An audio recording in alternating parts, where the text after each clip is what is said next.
ಎಲ್ಲರಿಗೂ ನಮಸ್ಕಾರ ಸ್ನೇಹಿತರೆ. ಹಿಂದೂ ಜ್ಯೋತಿಷ್ಯ ಶಾಸ್ತ್ರದಲ್ಲಿ 9ನೇ ರಾಶಿ ಚಕ್ರವಾದ ಧನಸ್ಸು ರಾಶಿಯವರು ಸತ್ಯಾನ್ವೇಷಕರು, ಸಾಹಸಿಗರು ಹಾಗೂ ಪ್ರಯಾಣ ಪ್ರಿಯರು ಹೌದು. ಈ ವ್ಯಕ್ತಿಗಳು ವಿನೋದ ಪ್ರಿಯರು ಮತ್ತು ಉತ್ತಮ ಜೊತೆಗಾರರಾಗುವರು. ವಿಶ್ರಾಂತಿ ಪಡೆಯದೆ ಕುತೂಹಲದಿಂದ ಸತ್ಯವನ್ನ ಅನ್ವೇಷಿಸಲು ಸಿದ್ಧರಾಗಿರುವವರು. ಇವರ ಪ್ರಾಮಾಣಿಕತೆ ಮತ್ತು ಅನ್ವೇಷಣೆಯ ಬುದ್ಧಿವಂತಿಕೆಯನ್ನು ನೋಡಿದರೆ ಇವರು ಮುಖ ನೋಡಿ ವಸ್ತುಗಳನ್ನು ಕೊಳ್ಳುವವರಂತಿರುವುದಿಲ್ಲ. ಈ ರಾಶಿಯವರ ವೃತ್ತಿ ಜೀವನ, ವ್ಯಕ್ತಿತ್ವ, ವ್ಯಕ್ತಿಯ ಜೀವನ, ಪ್ರೀತಿ ಜೀವನದ ಕುರಿತಾದ ಇನ್ನಷ್ಟು ಸಂಗತಿಗಳು ಇಲ್ಲಿದೆ. ತಮ್ಮ ಜೀವನದಲ್ಲಿ ತಾವು ಹೇಗೆ ಇರಬೇಕು ಎನ್ನುವಂತಹ ಒಂದು ಸ್ಪಷ್ಟ ನಿಲುವು ಧನು ರಾಶಿಯವರಲ್ಲಿ ಕಾಣಬಹುದು. ಸ್ವಾತಂತ್ರ್ಯ ಹಾಗೂ ಪ್ರಾಮಾಣಿಕತೆ ಅವರ ಪ್ರಮುಖ ಸಾಧನಗಳು.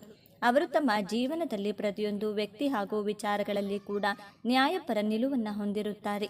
ಸಮಾನತೆ ಅನ್ನೋದು ಪ್ರತಿಯೊಬ್ಬರಿಗೂ ಕೂಡ ಸಿಗಬೇಕು ಅನ್ನೋದೇ ದೇವರ ಧ್ಯೇಯ. ಯಾವತ್ತೂ ಕೂಡ ಅವರು ಚಿಕ್ಕದಾಗಿ ಯೋಚನೆ ಮಾಡುವುದಕ್ಕೆ ಹೋಗೋದಿಲ್ಲ. ಬದಲಾಗಿ ದೊಡ್ಡ ಕನಸನ್ನು ಕಂಡು ಅದನ್ನು ನನಸು ಮಾಡುವಂತಹ ಪ್ರಯತ್ನದಲ್ಲಿರ್ತಾರೆ. ಜೀವನದಲ್ಲಿ ಸಾಧನೆ ಎಂಬ ಶಿಲೆಯ ಕಟ್ಟಲು ಗುರಿಯ ಹಾದಿಯಲ್ಲಿ ಎದುರಾಗುವಂತಹ ಅವಮಾನಗಳೆಲ್ಲವೂ ಒಂದೊಂದು ಉಳಿಪೆಟ್ಟಿದ್ದಂತೆ.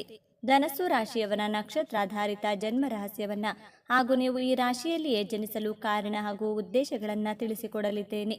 ಅದಕ್ಕೂ ಮುಂಚೆ ನೀವಿನ್ನು ಚಾನಲ್ಗೆ ಸಬ್ಸ್ಕ್ರೈಬ್ ಆಗಿಲ್ಲ ಅಂದರೆ ಈಗಲೇ ಸಬ್ಸ್ಕ್ರೈಬ್ ಆಗಿ, ಹಾಗೆ ವಿಡಿಯೋಗೆ ಲೈಕ್ ಮಾಡಿ, ವಿಡಿಯೋ ಸ್ಕಿಪ್ ಮಾಡದೆ ಕೊನೆ ತನಕ ನೋಡಿ. ಕಾಲಪುರುಷನ ಕುಂಡಲಿಯಲ್ಲಿ ಧನಸ್ಸು ರಾಶಿ 9ನೇ ಭಾವದಲ್ಲಿ ಕಂಡುಬರುತ್ತದೆ. ಧನಸ್ಸು ರಾಶಿಯ ಅಧಿಪತಿ ಗುರುಗ್ರಹ.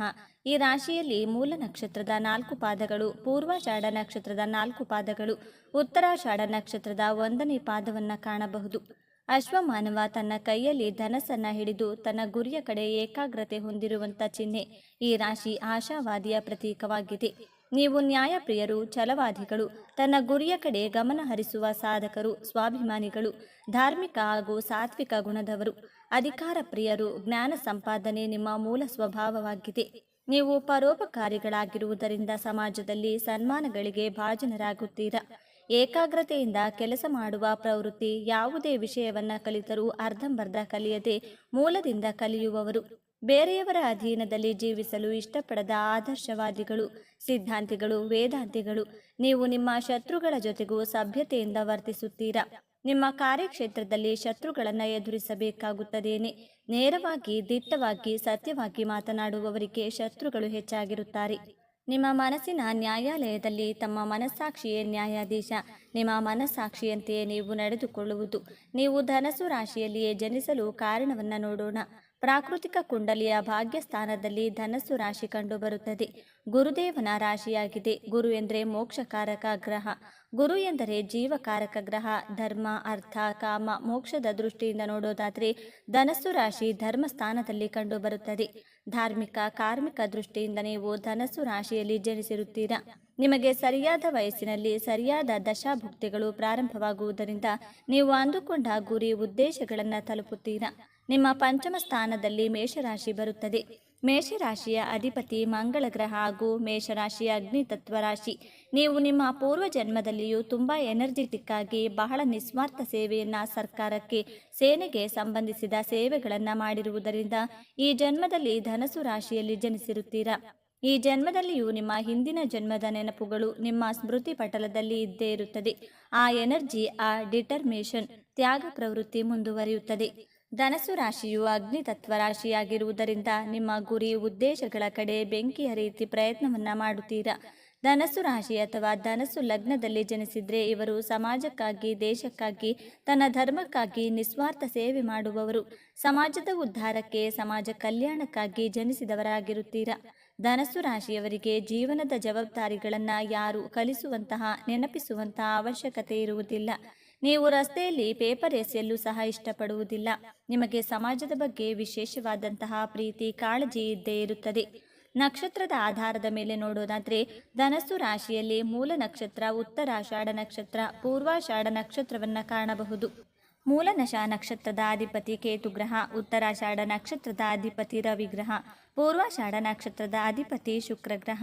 ನಿಮ್ಮ ನಕ್ಷತ್ರದ ಆಧಾರದ ಮೇಲೆ ನಿಮಗೆ ಗ್ರಹಗಳ ಮಹಾದಶ ಪ್ರಾರಂಭವಾಗುತ್ತದೆ. ನೀವು ಮೂಲ ನಕ್ಷತ್ರದಲ್ಲಿ ಜನಿಸಿದರೆ ಚಿಕ್ಕ ಮಕ್ಕಳಿದ್ದಾಗ ಬಹಳ ಚೇಷ್ಟೆ ಮಾಡುವ, ಬಹಳ ತುಂಟಾಟ ಮಾಡುವಂತಹ ಸ್ವಭಾವದವರು. ನಿಮ್ಮ ತಂದೆ ತಾಯಿಗೆ ನಿಮ್ಮನ್ನು ಕಂಟ್ರೋಲ್ ಮಾಡುವುದೇ ದೊಡ್ಡ ಸವಾಲಾಗಿರುತ್ತದೆ. ಕೇತು ದಶ 7 ವರ್ಷಗಳ ಕಾಲ ನಡೆಯುತ್ತದೆ. ನಂತರ ಶುಕ್ರದಶ ಪ್ರಾರಂಭವಾಗುತ್ತದೆ. ಜೀವನದಲ್ಲಿ ಬಹಳ ಆನಂದಮಯವಾಗಿರುತ್ತೀರಾ, ನೀವು ಸಂತೋಷವಾಗಿರುತ್ತೀರಾ. ಜೊತೆಗೆ ನಿಮ್ಮ ಸುತ್ತಮುತ್ತಲಿನವರನ್ನ ಸಂತೋಷವಾಗಿಟ್ಟುಕೊಳ್ತೀರಾ. ತನ್ನ ಕೆಲಸದ ಮೇಲೆ ಗಮನ ಹರಿಸುವವರು ಧನಸ್ಸು ರಾಶಿಯ ಮಕ್ಕಳಿಗೆ ಓದಿಕೊಳ್ಳಿ ಬರೆದುಕೊಳ್ಳಿ ಎಂದು ಹೇಳುವಂತ ಅವಶ್ಯಕತೆ ಇರುವುದಿಲ್ಲ. ಆಟ ಆಡುವಾಗ ಆಟವಾಡುತ್ತಾರೆ, ಓದುವಾಗ ಓದುತ್ತಾರೆ. ಬಹಳ ಬುದ್ಧಿವಂತರು. ಧನಸ್ಸು ಲಗ್ನವಾಗಿದ್ದು ಸಿಂಹ ರಾಶಿಯಲ್ಲಿ ಸೂರ್ಯಗ್ರಹ ಸ್ಥಿತವಾಗಿದ್ದರೆ ಸೂರ್ಯ ದಶಾ ಕಾಲದಲ್ಲಿ ನಿಮಗೆ ಗವರ್ನಮೆಂಟ್ ಕೆಲಸ ಸಿಕ್ಕೇ ಸಿಗುತ್ತದೆ.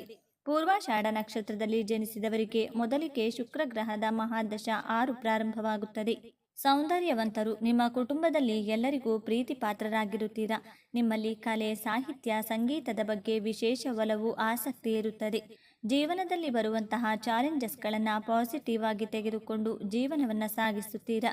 ನೀವು ಉತ್ತರಾಷಾಢ ನಕ್ಷತ್ರದಲ್ಲಿ ಜನಿಸಿದರೆ ನಿಮಗೆ ಸೂರ್ಯನ ಮಹಾದಶ ಪ್ರಾರಂಭವಾಗುತ್ತದೆ.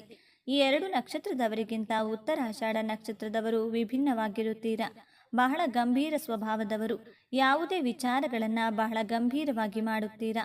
ನಾಯಕತ್ವದ ಗುಣದವರು. ನೀವು ವಯಸ್ಸಿನಲ್ಲಿ ಚಿಕ್ಕವರಾದರೂ ನೀವು ಆಲೋಚಿಸುವಂತಹ ರೀತಿ, ತೀರ್ಮಾನ ತೆಗೆದುಕೊಳ್ಳುವಂತಹ ರೀತಿ ಬಹಳ ವಿಶೇಷವಾಗಿರುತ್ತದೆ, ವಿಭಿನ್ನವಾಗಿರುತ್ತದೆ. ನಿಮ್ಮ ಸುತ್ತಮುತ್ತಲಿನವರು ನಿಮ್ಮ ಆಲೋಚನೆ, ನಿಮ್ಮ ಕಾರ್ಯಕ್ಷಮತೆ, ನಿಮ್ಮ ತೀರ್ಮಾನಗಳನ್ನು ನೋಡಿ ಆಶ್ಚರ್ಯಚಕಿತರಾಗುವುದರಲ್ಲಿ ಸಂದೇಹವೇ ಇಲ್ಲ. ಅಷ್ಟು ಚೆನ್ನಾಗಿ ತೀರ್ಮಾನಗಳನ್ನು ತುಂಬ ಮೆಚೂರ್ಡ್ ಆಗಿ ತೆಗೆದುಕೊಳ್ತೀರಾ.